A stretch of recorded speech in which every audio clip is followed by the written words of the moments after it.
1923年，中华民国呀，又要改朝换代，开始了第5次民国大总统的选举。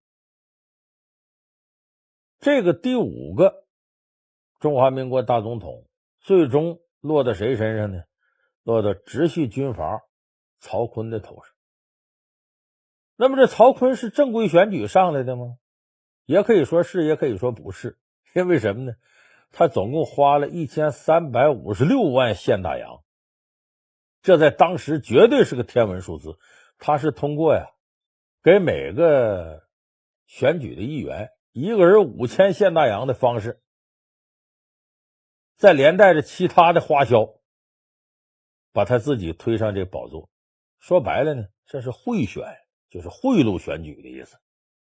结果呢，干了1年就被人轰下台了，还给软禁起来了。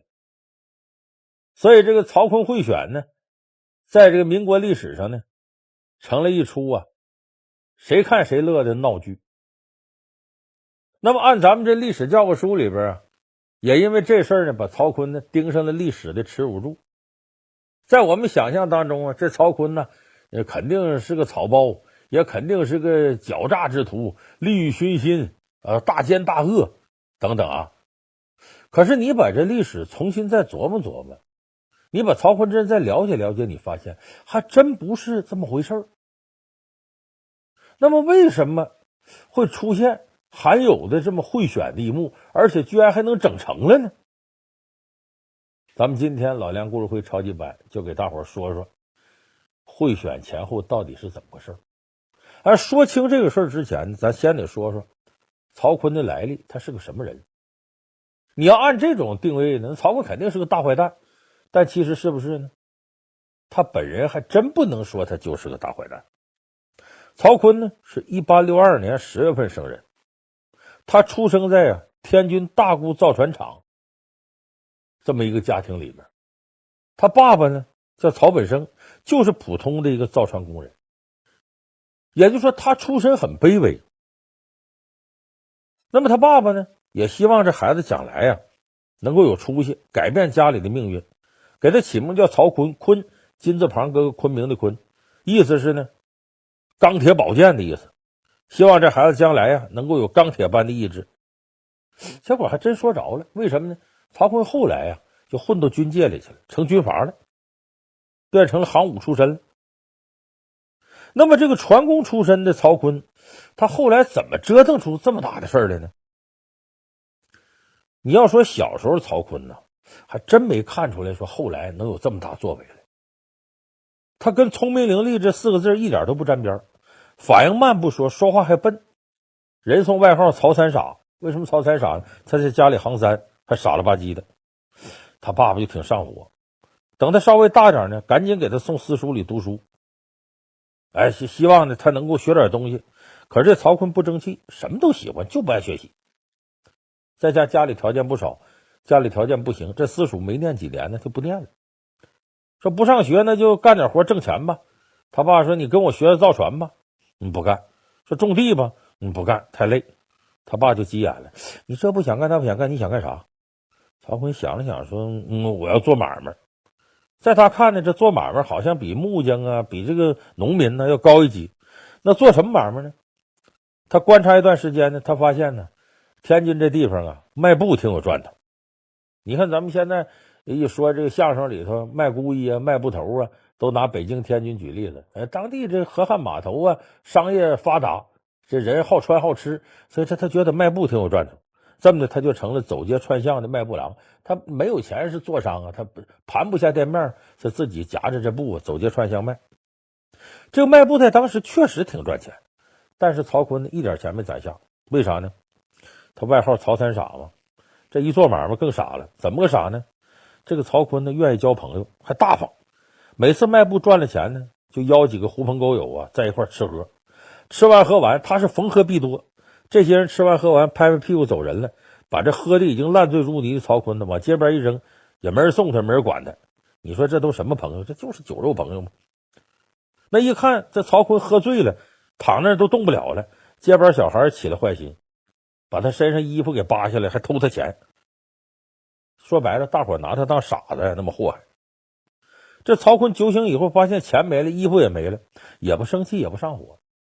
你看这个傻人，他真有点属于自己的东西。有人不理解就问他说：“你这么傻呀？人家白吃白喝你，完了还不管你，那小孩欺负你，你怎么吃100个豆不嫌腥呢？你怎么不像那些小孩把钱要回来？”曹锟哈哈一笑：“哎呀，交朋好友，喝个酒就图一时乐呵，钱财乃身外之物，而这小孩偷钱是因为他穷才偷的。你要也未必能要回来，何必呢？不如就给他们，没钱我可以再赚嘛。”你看这话说的挺超脱，可很多人觉得你就是个傻子，你活该。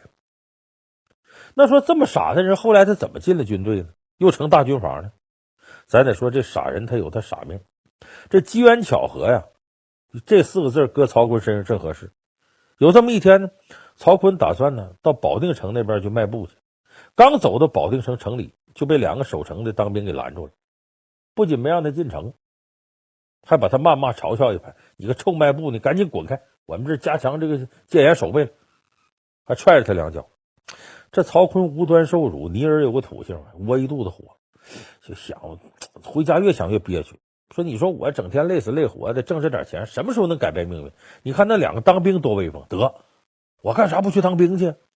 吃喝不愁不说，我也不受气了，我欺负别人。他把这个想法和他爸爸一说呀，他爸乐坏了。哎，我这傻儿子呀，今天总算开窍了。正好这个时候呢，政府大规模征兵，曹锟就应征入伍了。这个进了部队呀，这可应那句话，这傻人傻命嘛。曹锟那股傻劲儿在社会上你看挺耽误事儿，但放到军队里特别有用。为啥呢？部队的人际关系相对简单，下级得绝对服从上级。你包括现在部队里边，你看那当兵的，你早晨起来你也得给班长都得打好洗脸水，把牙膏都挤好了，那绝对服从的。这个人际关系简单，没那么多人给你耍心眼儿。曹锟人还比较实诚，那要说服从上级没得说，又不惜力气，所以他在部队里啊一点点混出来了。他憨厚，他肯出力，不偷奸耍滑，脾气好，好处都让给别人。久而久之呢，相对于身边那些乱七八糟当兵的来说，曹锟就有点出淤泥而不染，一下就显出来了，很快得到长官的赏识。咱有的朋友看过《阿甘正传》吗？说阿甘那不就是个弱智的吗？傻子。可是呢，进到部队里边呢，那解说都说嘛，由于某种原因，我在部队里如鱼得水。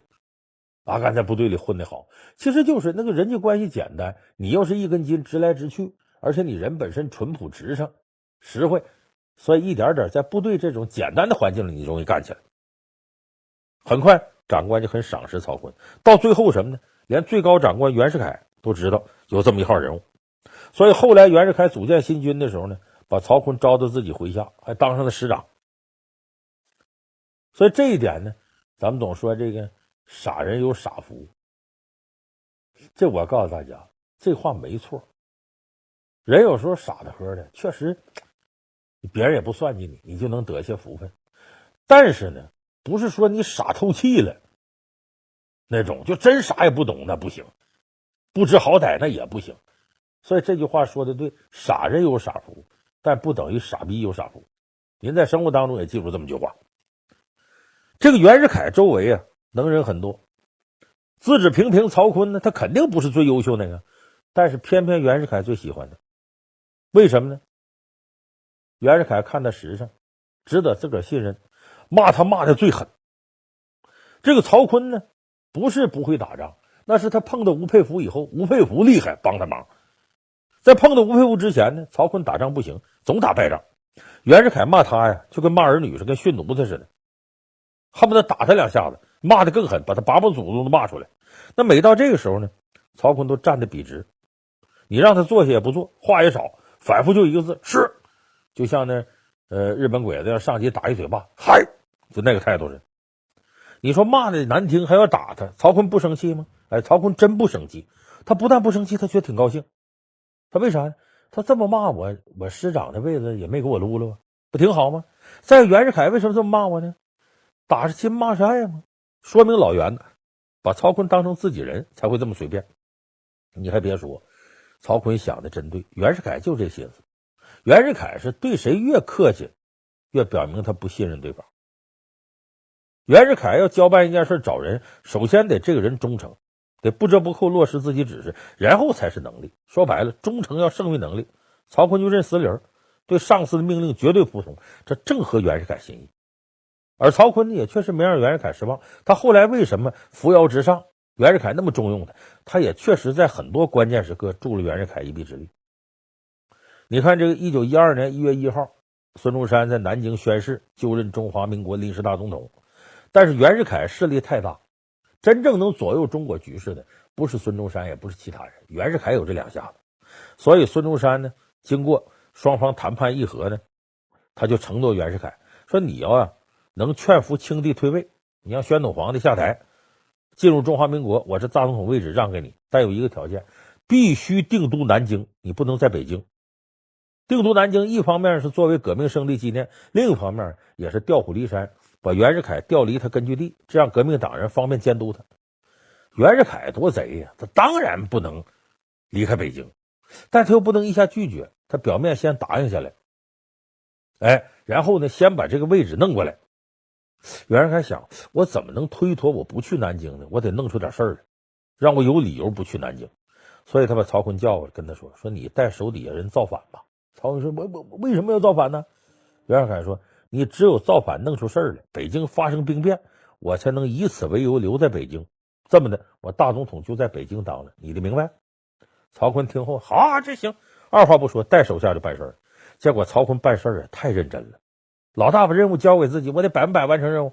他带着军队上街就开始造反，好一顿打砸抢烧。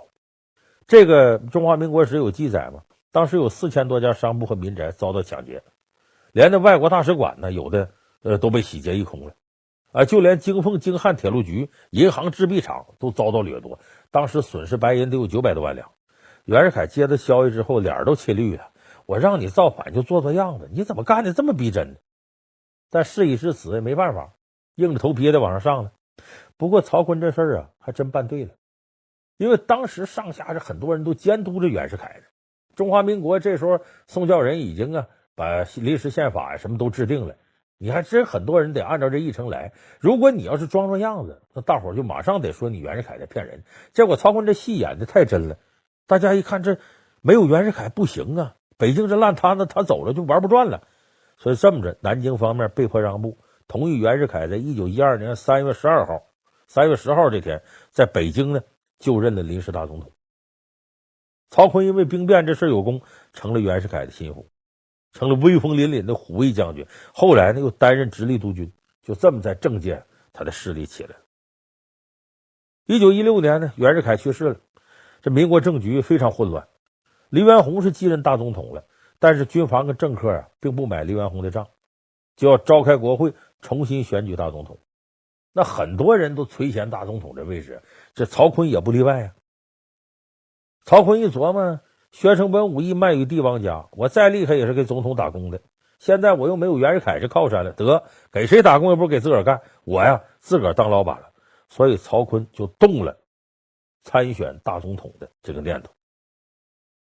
那么他参选大总统呢，他也自知各方面的实力呢，除了自个儿有钱有势力有枪杆子，别的方面真没有太大优势，他就得一个个把这个跟他竞选的人得拿下。他也没瞧得起那些张三李四那些小卒子，他就把矛头直接对准在位的大总统黎元洪。所以曹锟用各种各样的盘外招，为了向总统保卫进军，就开始使上了。这黎元洪呢，咱们也知道，辛亥革命武昌起义之后呢，被推到湖北军政府首脑的位置，是全中国第一个反清自立的督军。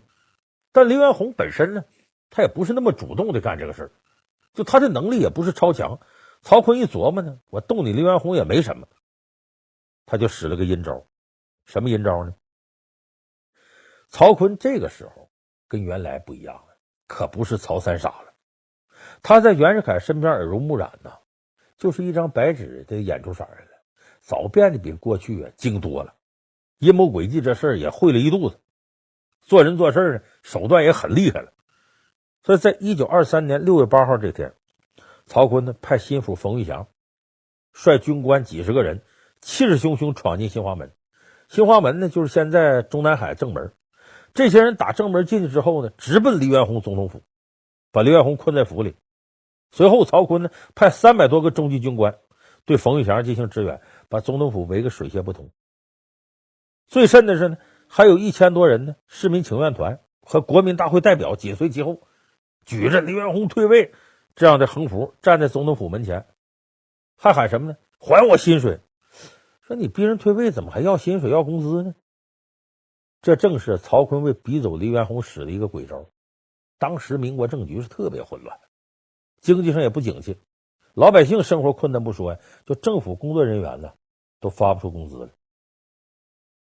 所以之前呢也一直没人牵头造反，这一有人怂恿，一呼百应，你真跟着凑热闹，你就看包括革命，那相当多的人也都是为了自个儿利益往上凑。你像阿 Q 一听说革命，那他就奔这个整俩钱儿，奔秀才娘子的明室床，各怀心腹事。所以这些人跟着起哄，还说能要出钱来，去吧。所以搞得声势很大。那么一开始呢，这黎元洪也没拿当回事，觉得闹两下就拉倒了。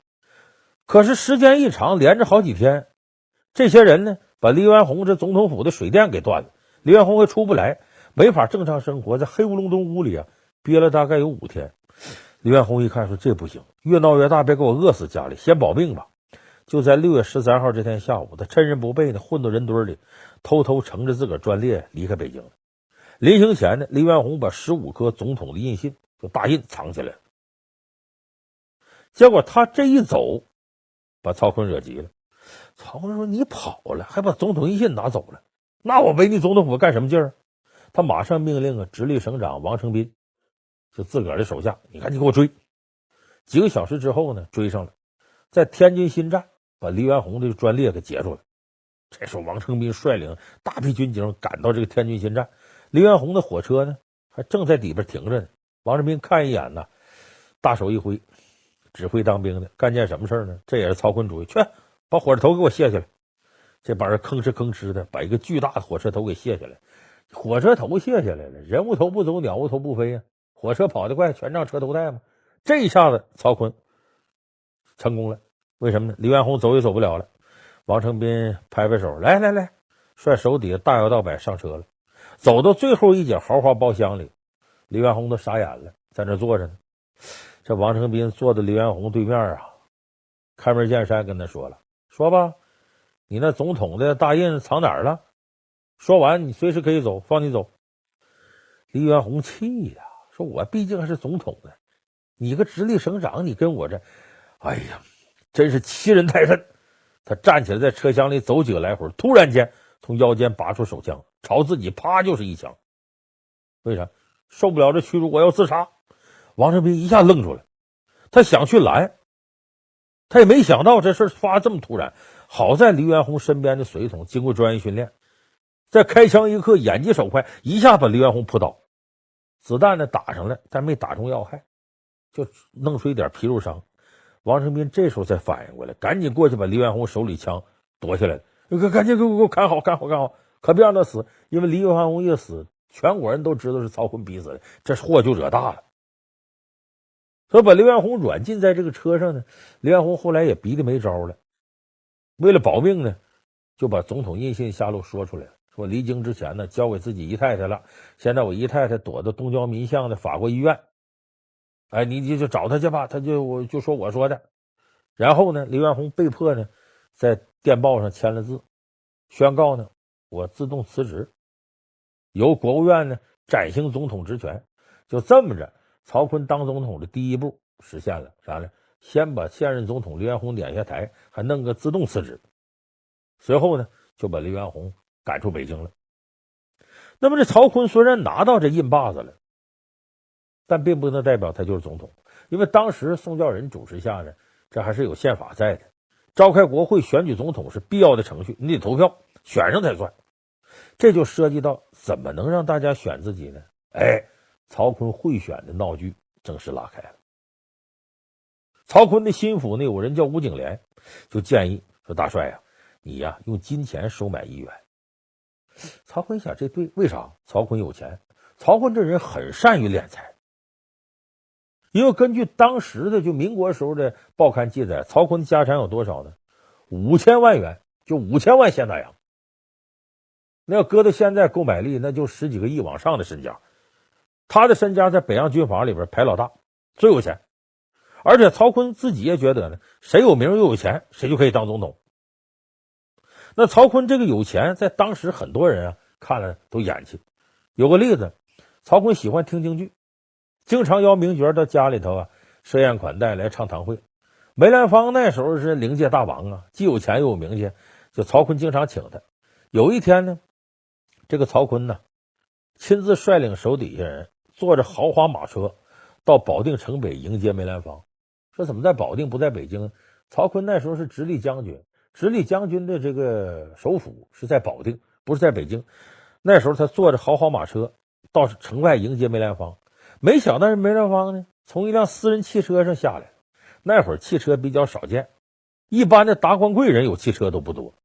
梅兰芳有钱了，曹锟一看你个唱戏的有车，心里很不爽。第二天就打发人买了4辆汽车，就在保定城里开。你看，就说曹锟当时那钱对他不是问题。可是呢，你曹锟有钱，别人有钱，你会选，别人也会选。黎元洪被赶出北京，咽不下这口气。他不在天津吗？他在天津发布文告，声明呢是曹锟逼着我，让我这个宣布辞职的，这不算数。说现在咱们又到了选总统的时候，有选总统资格的这些议员，你要能来天津，一人我发你500现大洋。咱们凑足法定人数。什么法定人数？当时议员呢参众两院议员有870个人，你得超过2/3出席才能算选总统有效，要最少得需要581个人。所以黎元洪说，你要凑够581个人，我每人发你们500现大洋，就在天津召开国会，成立政府。我们自个儿选总统，不带糖牌。那么500现大洋在当时来说呢，不算小钱了。500现大洋在北京那会儿能买一个小宅子，就独门独院的小宅子。那么很多议员呢是看在钱面子上呢跑到天津去了，还有些呢是看在人情的面子上，因为黎元洪那时候毕竟也交下人。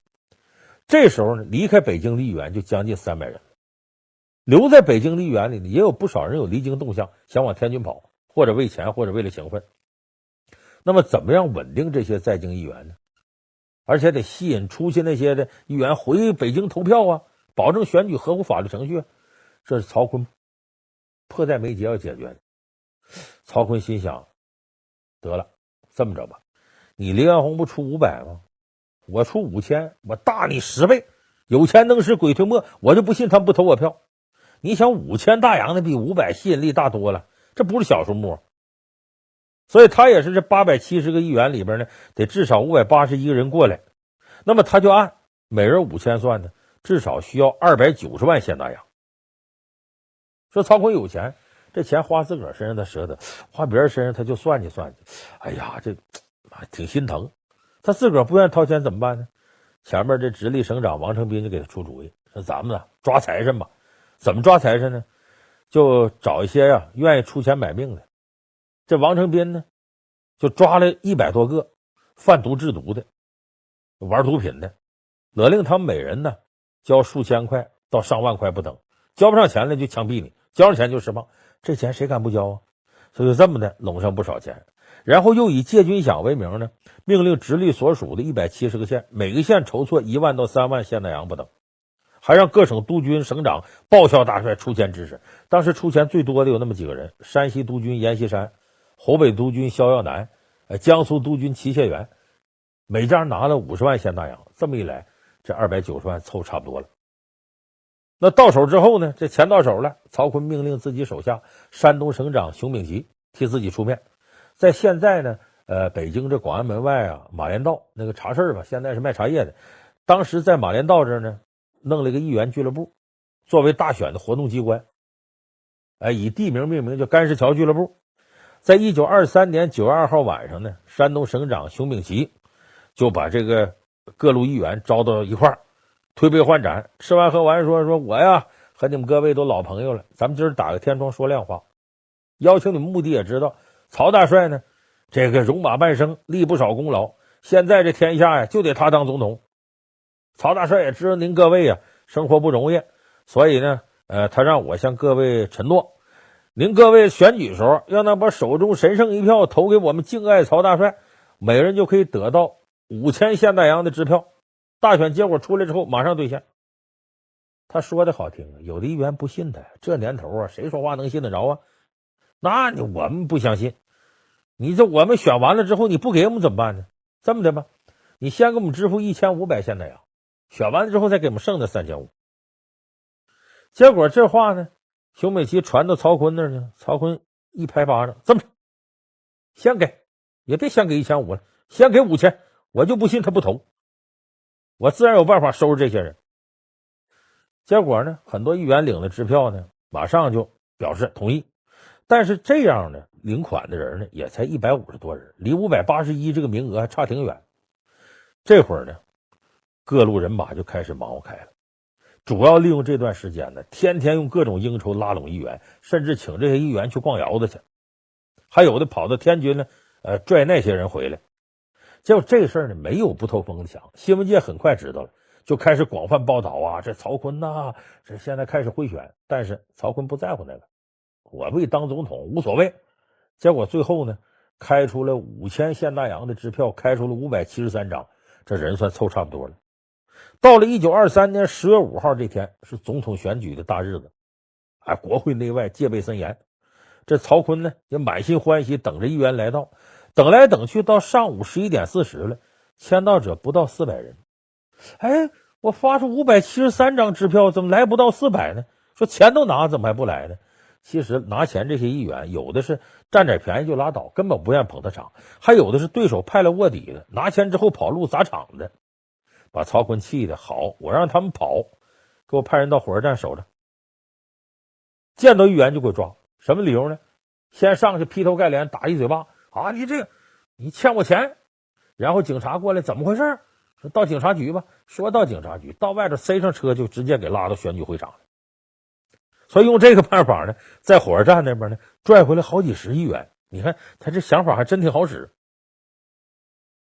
那么到最后呢，弄来弄去呢，人还不够，咋办呢？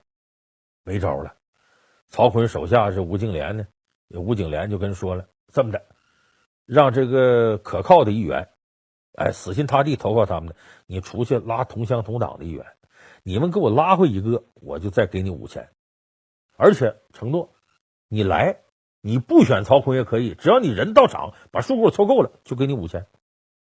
所以有不少议员一看，不选曹锟，我还能领5000，可以呀。所以很多议员就赶到了，准备投票拿钱走人。到最后还差几个人，不到这个581，咋办？吴敬琏说这么着吧，在医院里好几个住院的议员把都给弄了，就搁那担架呀，把这议员呢卧病在床的议员都给抬来了。最终签到者总数一看593个人，总算是人够了。就这么着投票开始了，下午2点开始到4点结束。投票呢是在曹党的监督下进行的，谁投谁没投一目了然，但是这里头有威逼利诱，但是里头也有硬骨头。有个国民党党员叫吕富，没选曹锟，曹锟就问他，你怎么不选我呢？这吕富天生有反骨，你要能当总统，是个人就能干。你不说吗？谁有名谁有钱就可以当总统，我看梅兰芳有名还有钱，怎么让他当总统呢？把曹锟给气的。当然这样的硬骨头还是少，最终呢投票总数是590票，曹锟得了480票。说剩下那个100多票投谁了？有投孙中山的，更滑稽的有个被选举人的名字呀，写着是5000元。这议员啥意思？我就冲5000块钱投的票，那当然我投5000元当总统。你看，所以最后曹锟通过贿选合法的程序当选了中华民国的第5任大总统。那这次贿选花了多少钱呢？1356万，这在当时绝对个天文数字了。可是曹锟呢，凭着贿选上来，没多长时间，全国各地举行示威大会，在广东孙中山亲任大元帅讨伐曹锟，说这贿选结果不合法，不承认。但这没影响曹锟心情，曹锟天天还去听京戏，他听京戏听着听着吧，有点不痛快。怎么最近这戏园子有2出戏上座率这么高，而且排片率也上来了，一出是击鼓骂曹，一个是捉放曹。他再不明白一想，这不拿我当曹操吗？这不指桑骂槐吗？把这戏禁了吧。他有个姨太太说别的，这禁了不好，你改名，把击鼓骂曹改成称陈彦，把捉放曹改成陈公济，这不就躲开了吗？就从这点看，当时朝野上下对曹锟意见老大了。好景不长，1年之后呢，1924年第2次直奉战争爆发了。吴佩孚啊被张作霖给打得惨败，曹锟就更惨了，让冯玉祥发动政变给软禁了。这冯玉祥啊是有名的脑后有反骨的，跟谁干一段时间就背后捅谁一刀。你查历史，冯玉祥干这种事那简直太多了。结果这曹锟成了阶下囚，在这个延庆楼啊被关了1年多，到1926年曹锟被释放了，投靠的河南的吴佩孚。27年呢，吴佩孚呢放弃河南撤退，曹锟只能回到天津，从此就淡出政坛。那么咱们说曹锟贿选这事儿呢，为什么咱得公道的说一句呢？这个贿选是曹锟一个污点，也钉到了历史耻辱柱上。但是曹锟的本性啊，他并不是个十恶不赦的坏蛋。你看9·18事变之后呢，日本人南下，矛头对着华北，开始拉拢北洋政府的高级官员，加入华北傀儡政权。曹锟曾经的大总统被日本人盯上了，日本人说你只要能出任华北临时政府的头，那金票大大的有。曹锟当时呢已经没多少钱了，为啥？他家里孩子败家子儿，他身边有不少骗子，把他钱都快骗没了。俩人呢，他跟他夫人在一块儿呢，生活不成问题，但一点不宽裕。日本人开出条件很有诱惑力，但难能可贵的是曹锟不为所动。当年的手下来劝他，都被他给撵走了。所以正因为曹锟在这时候保持了民族气节，保全民族大义，等于保住自己晚节。1938年呢，曹锟病死在天津，活了76岁。后来因为他的民族气节呢，被国民政府呢特别追赠为陆军1级上将军衔。